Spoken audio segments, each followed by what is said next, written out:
शरीर का ताप बहुत बढ़ जाता है और इतनी गर्मी लगती है कि हम परेशान हो जाते हैं। शरीर से उठती हुई ऊर्जा सिर के ऊपर घूमती हुई दिखाई देती है और ऐसा लगता है जैसे किसी भूत ने पकड़ लिया है। हम भयभीत हो जाते हैं, डर जाते हैं। आज का पहला सवाल गुलशन गंगानगर से। गुलशन को यह तकलीफ लंबे समय से है। गुलशन उन साइंटिस्टों में एक हैं, उन वैज्ञानिकों में एक हैं जो ध्यान की वजह से अपनी अच्छी खासी लगी हुई नौकरी को छोड़ छाड़ के घर में बैठ गए। कारण क्या था? वो ऊर्जा सिर में घुस गई उनके और उनकी जिंदगी को अस्त व्यस्त कर दिया। कहीं किताब से पढ़ करके, यूट्यूब से सुन करके उन्होंने कुंडलनी जागरण जैसा शब्द उनको आकर्षित कर गया था और उसका नतीजा ये निकला, उन्होंने वैसे ही करना शुरू कर दिया और उनको जो कुछ भी हुआ उसके बाद वो बीमार होकर के बरसों से घर में पड़े हुए हैं। अब इलाज करा रहे हैं। कुछ दिनों से हमारे संपर्क में है और हमने उनको जो भी बताया है उससे उनको लाभ है, होना ही चाहिए। हम असहज हो जाते हैं कब? जब हमें पता नहीं है कि हमने किसकी पूजा शुरू कर दी है, किसका ध्यान करना शुरू कर दिया है। वो आग है, वो अग्नि तत्व है, कुंडलनी तत्व। जब आप ध्यान में उस वायु तत्व से आगे बढ़ जाते हैं तो वायु इस शरीर रूपी, जिसके अंदर जल और मिट्टी का ढेर है, मिक्स है, इसके अंदर आपने उस प्राण को ही उठाना होता है। जो भी उस प्राणगत क्रियाएं करते हैं, चाहे वो ओम का जाप हो, चाहे किसी ध्वनि विशेष पे ध्यान हो, या कोई अन्य क्रियाकलाप जिसको आप योग कह सकते हैं, और उसके परिणाम में वायु उस अग्नि तत्व को जब एक्टिव करती है, जगाती है, तो आपके तन के अंदर एक बार को आग लग जाती है। ये आग लगनी ही चाहिए। उस वायु पुत्र को जब कोई पकड़ के मेघनाद लंका के दरबार में ले जाता है तो उसकी पूंछ में वो आग लगाने की चेष्टा करते हैं। आग लगाने की चेष्टा पूंछ में, यदि आपने पढ़ी है तो दोबारा रामायण पढ़ लें। हनुमान की पूंछ में लग ना पाई आग, सारी लंका जल गई। ये लंका, आपके ये स्तन रूपी लंका में आग लग जाती है। आप बोलते हैं हमारे शरीर का ताप बहुत बढ़ जाता है, असहनीय गर्मी लगती है हमको। होगा। और किसी किसी को तो वो कामुकता इतनी ज्यादा पकड़ लेती है, वो 24 घंटे लगे रहते हैं। ये उन लोगों के लिए जो एकांत में या तो अकेले हैं या किसी के साथ हैं। वाम मार्ग, मैं वाम मार्ग के समर्थन में हूं, विरोध में नहीं हूं। यदि आपके पास कुछ ऐसा है, साधन है, तो उसके लिए भी साधनाएं हैं। शिव और शक्ति, वो अग्नि तत्व एक बार आग तो पकड़ ले। जब वो आग जलनी शुरू हो जाती है, उस पूंछ के अंदर, उस पूंछ को पूछ तो लो कि वो पूंछ किस समुंदर में जाकर के बुझानी है। कहीं जानकी मां, वही तो अग्नि है, वही तो वो ज्ञान की आग है। जो हनुमान को बता देती हैं समुद्र में कूद पड़, समुद्र में जाके अपनी पूंछ की आग बुझा ले। क्यों? विपुल जल चाहिए होता है। हमने इसीलिए ध्यान, ध्यान के साथ साथ स्नान आप अपने शिवालयों से ही सीख लें।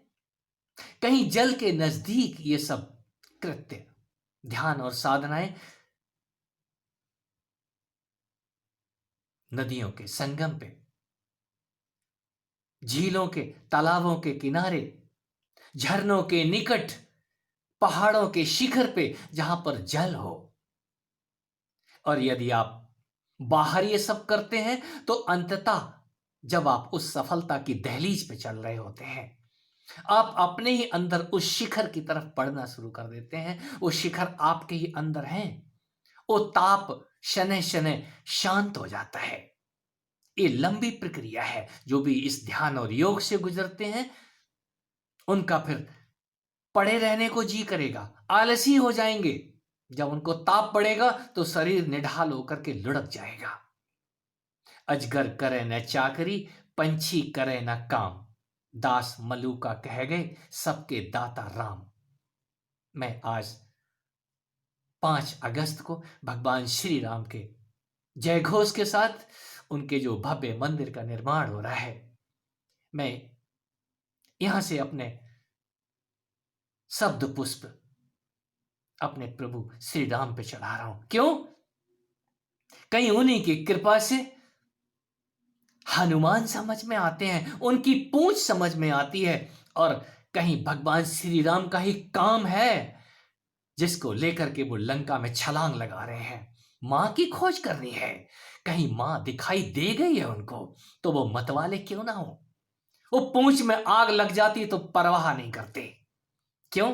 मां है ना संभालने वाली। मां को देखने के बाद कुछ भी करने पे उतारू है। ये ज्ञान का विज्ञान खुलता है गुलशन। डर मत।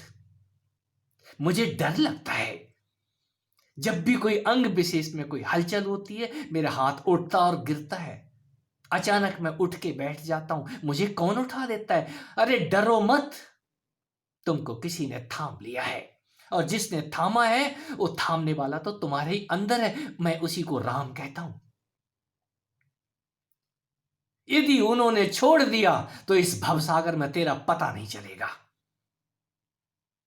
तुझे पता हो या ना हो, यहां सबको उन्होंने थामा हुआ है। जिसको छोड़ोगे राम वो डूब जाएगा। कहीं भगवान श्री राम उस पत्थर को जल में डालने जा रहे हैं, ये देखते हुए कि सारे ये राम सेतु बना रहे हैं, मैं भी एक पत्थर क्यों ना अपना योगदान करूं। जानबूझ के जब वो पत्थर डालते हैं तो पत्थर तो डूब जाता है, उदास हो जाते हैं। उदासी उनके चेहरे से टपक रही है। हनुमान जी से देखा नहीं जाता। देखते हैं प्रभु क्या हुआ, तो वो बोलते हैं तुम लोग इतने पत्थर डाल रहे हो, सबके सब तैर रहे हैं, मैं एक पत्थर डालने गया था वो डूब गया, मेरा मन उदास हो गया है। क्यों ना हो। जो सेवक है वो उनको ज्ञान दे रहा है। प्रभु आप तो पकड़े हुए हैं हम सबको, यदि आप ही छोड़ देंगे तो हम तो डूब जाएंगे। आपने तो सबको पकड़ा हुआ है, स्थावर जंगम, क्या पत्थर और क्या ये प्रकृति, सब आपके प्रताप से ही तो है। यदि आप ही इसको छोड़ दोगे तो ये पृथ्वी तो डूब जाएगी। ये उनके प्रताप से। हे गुलशन तू डर मत, आगे बढ़। आगे के रास्ते तेरे गुलशन है। तेरा जो नाम है यथा गुड़ तेरे में आने ही चाहिए, और एक दिन वो गुड़ जरूर आएंगे। तेरा गुलशन नाम सार्थक होगा। दूसरा सवाल, मुझे पैसा चाहिए ना कार चाहिए, मुझे तेरे जैसा यार चाहिए। ये मौर्या, यानी मौर्या उर्फ सूरज कुशवाहा उर्फ, जो ये सुन रहे हैं मैं उनको कह रहा हूं, मेरे जैसा यार चाहिए। तो मैं किसी का यार नहीं हूं, मैं किसी का दिलदार हूं, और जिसका भी दिलदार हूं वो मेरे साथ ही है। हां, एक की गिनती नहीं है, अनंत है। आपने गिनतियां सुनी होंगी, 16,108। यहां और आगे बढ़ा दो, वो सब के सब आपको दिखाई दें या ना दें, किसी भी भक्त के साथ वो मां रूप से होती है, वो प्रेयसी रूप से होती है, वो पत्नी रूप से होती है, और तो छोड़ो, वो मां, पिता, भाई, बंधु, सखा, वो सारे रिश्तों में साथ होती है। और अनंत, उसके अनंत नाम है, उनमें से एक नाम सूरज भी है। और वो जो पूनम है, 14वीं का चांद, उसकी कहीं चांदनी कम नहीं होती, उस सदा ही 14वीं की चांद जैसी मुस्कुराती रहती है। कारण क्या है? वो कहीं इस चांद के अंदर घुस गई है, उसने ये चांद को आलोकित कर दिया है। ये चांद जब आलोकित हो जाए तो आपको वो बाहर नहीं दिखेगा, वो बाहर नहीं दिखेगी, आपके ही अंदर आपका प्रिय, आपके दिलदार का दर्शन होगा। वो आपको हो ही रहा है, आप ये नकार नहीं सकती कि आपको अपने उस दिलदार का दर्शन नहीं होता है। और जब भी वो आपको पकड़ता है तो आप चिल्लाना शुरू कर देती हैं। क्या ऐसा नहीं है? हाँ, ये आपका जवाब है, ऐसा ही है। मुझे अंदर नहीं चाहिए, मुझे बाहर चाहिए। तो बाहर गिलास लेकर के जाती हैं लड्डू गोपाल के पास, वो गिलास तो क्या, चम्मच भी गिरा देते हैं हाथ से। फिर आप खड़े होकर के रोती हैं, आज उन्होंने दूध नहीं पिया। वो दूध, कौन सा दूध पिला रही हैं आप? कहीं अपना दूध पिला के देखो। और जिन्होंने दूध पिलाया है वो सीने से ही चिपटे रहते हैं। मुझे वो बचपन याद है, मेरी मां नीम के पत्ते थोप के घूमती थी। कारण क्या था? मैं 5 साल का होने के बावजूद भी उनके सीने से लिपटा रहता था, मैंने उनको छोड़ा ही नहीं था। देखो, अब दूध कड़वा हो गया है, अब इसको छोड़ दो।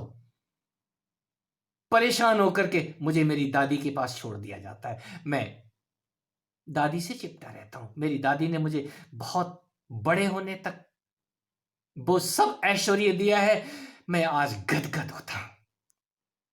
क्यों ना हो, कहीं उस सीने से लगने के बाद ही कोई योगी उस मां को पाता है, फिर वो कामुक नहीं होता, उसकी कामुकता उस परमानंद, उस चरम आनंद की तरफ उसको लेकर के जाती है। कहीं वही एक समय मां रूप से दर्शन करता है, और ये दर्शन सार्थक ही तब होते हैं, ये सार्थकता जन्म लेती है। हे राम, हे प्रभु श्री राम, मैं जन्म जन्म आपके इस काम को लेकर के, आपका काम करने के लिए हर बार आपके साथ आऊं। यदि आप मुझे इस धरा पे छोड़ गए हैं तो मैं सदा ही आपके काम में आलस्य ना करूं। मैं आपके काम करने के लिए ही ये दिन रात गुणगान करता हूं। प्रभु श्री राम, आपकी जय हो, आपकी सदा ही जय हो। आप राम और जानकी रूप से लक्ष्मण समेत सदा ही मेरे हृदय मंदिर में विराजमान रहो और मुझे दर्शन देते रहो। आप कभी अदृश्य ना हो।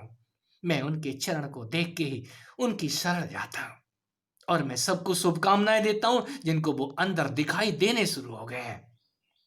हे गुलशन, तेरा हाथ वही उठाते हैं। हे रवि शर्मा, तू भी घबरा मत। यदि तेरे हाथ हिल रहे हैं, तेरा शरीर हिल रहा है, तुझे हिलाने वाला वही मिल गया है। बहुत सारे मित्र ऐसे हैं जिनके नाम मैं नहीं ले पा रहा हूं, वो यदि सुन रहे हैं तो घबराएं नहीं, उनको थाम लिया गया है, और जिनको थाम लिया जाता है उनको वो छोड़ते नहीं है। कारण हनुमान जी ने बता दिया है, प्रभु जिसको छोड़ोगे राम वो तो डूब जाएगा। वो फिर छोड़ते नहीं है, पकड़ के बैठ जाते हैं सदा के लिए।